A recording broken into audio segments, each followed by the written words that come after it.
Indian സ്വാതന്ത്ര്യദിനത്തിൻ്റെ 80ാമത് വാർഷികവും പരിശുദ്ധ ദൈവമാതാവിൻ്റെ സ്വർഗാരോപണ തിരുനാളും വയലാർ പള്ളിയിൽ സമുചിതമായി ആഘോഷിച്ചു.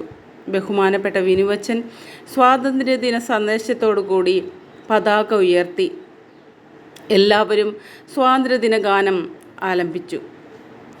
അടിമത്തമില്ലാതെ സ്വാതന്ത്ര്യത്തിൽ ജീവിക്കുവാൻ കഴിഞ്ഞതിൻ്റെ എല്ലാ സന്തോഷവും ഓരോരുത്തരുടെയും ഗാനങ്ങളിൽ നിറഞ്ഞു നിന്നിരുന്നു.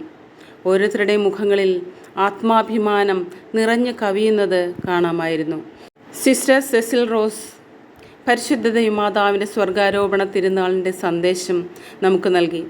സ്വാതന്ത്ര്യം ലൗകികം മാത്രമല്ല, ആത്മീയം കൂടിയാണെന്ന് സിസ്റ്റർ തൻ്റെ സന്ദേശത്തിൽ വെളിപ്പെടുത്തിയതിനു ശേഷം പതാക ഉയർത്തി എല്ലാവരും CLCയുടെ ഗാനം ആലപിച്ചു.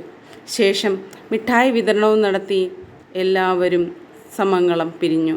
ഭാരതാംബ എന്നും വിജയിക്കട്ടെ.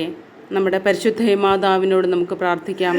അമ്മേ മാതാവേ, ഞങ്ങളെല്ലാവരും അങ്ങയുടെ കൊടിക്കീഴിൽ ഒരുപോലെ ആയിരുന്നു കൊണ്ട് ജീവിക്കുവാൻ ഞങ്ങളെ അനുഗ്രഹിക്കണമേ. എന്നും ഞങ്ങൾക്ക് വേണ്ടി പ്രാർത്ഥിക്കണമേ അമ്മേ.